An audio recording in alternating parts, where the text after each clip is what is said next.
There's a story told about a mother standing on a beach holding her newborn baby in her arms. And out of nowhere, she's watching the waves, and out of nowhere, a huge wave comes and grabs her little baby out of her arms and sweeps the baby away into the ocean.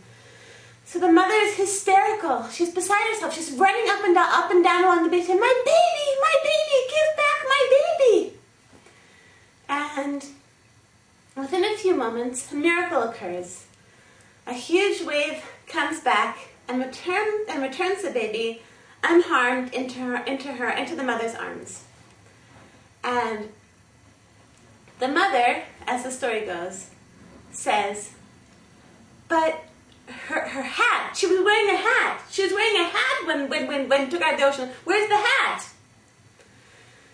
So it's a silly story, but it's a telling one because it's so clear to all of us. Like if anything happened to any child, of course the mother would be just so grateful to have that baby back. Wouldn't care about the hat and wouldn't care about, the mud on the shirt or, the chocolate on the pants or the missing shoe. Wouldn't care. Just be so grateful to have the baby back. So this week in Israel, and especially in my neighborhood in Nachlaot, we're coping with a very, very, very sad story, a very tragic story of a little girl named Rivka bat Yael, who has been swept away into the ocean, and we're still waiting for her to come back. We're still waiting for the wave to return her into our arms.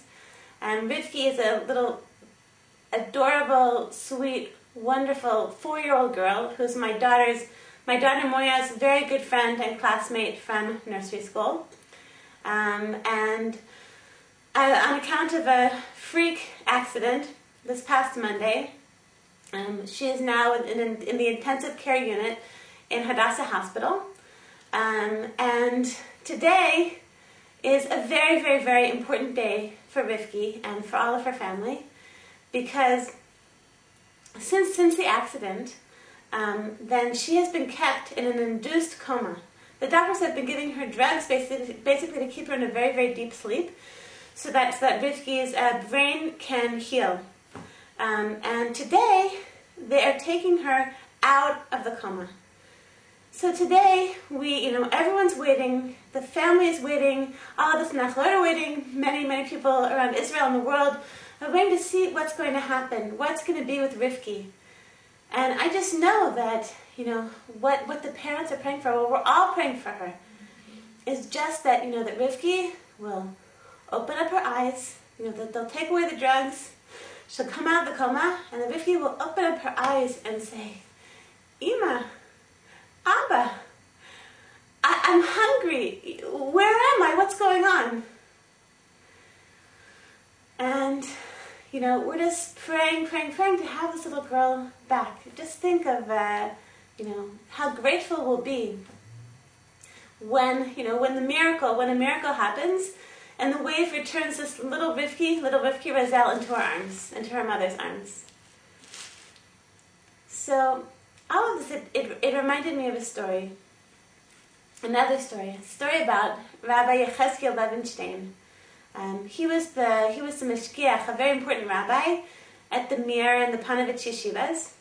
And once he was taking a taxi. He was taking a cab ride with a secular Israeli cab driver.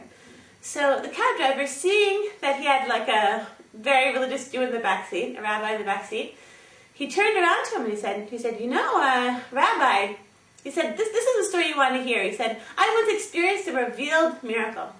So Rabbi Levenstein was very interested to hear. So he said, no, so yeah, I want to hear. What happened? So the cab driver explained that after he was released from the Israeli army, he and a group of secular friends were traveling through Africa. And they were in a very, very remote, mountainous region of Africa. And one night, in the middle of the night, they hear some sort of scuffling. And the friends wake up and they see that one of their friends is being strangled by a boa constrictor. And they didn't know what to do. They didn't want to grab and try and get physically get the snake off the friend's neck. They were worried they were going to make the snake even angrier. So one of the friends said, once I heard that when a Jew is going to die, he should yell out the words, Shema Yisrael Hashem Elokeinu Hashem Echad. So they all began screaming, Shema Yisrael Hashem Elokeinu Hashem Echad. And at that moment, a miracle occurred. The boa constrictor, unspun itself from the friend's neck, and it slithered away into the African night. And so the cab driver told Rabbi Levenstein, he said, and since my friend experienced that miracle, he's a different man. He came back to Israel, he started going to yeshiva, and now he's a totally religious man. He's a religious man with a religious wife and a religious family. It changed his life. And Rabbi Levenstein said, no, and you were there, so what about you? What happened to you?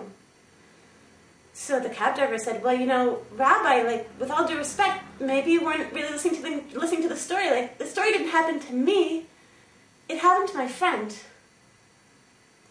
So I want to bless all of us Jewish moms. As many of us, Jewish moms all over the world, we're hearing about the story of Rivka bat Yael. That we shouldn't be like that cab driver.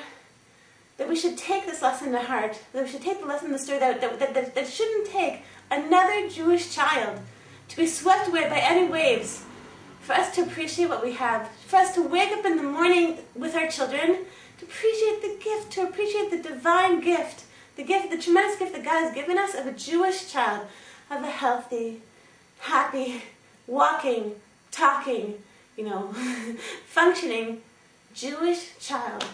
So I want to bless all of us, so we should have that awareness of the miracle of what it is to have a healthy Jewish child, and that this week and in the weeks to come, that we should see that we and all of the Razal family, they should see miracles with Rivka bat Yael.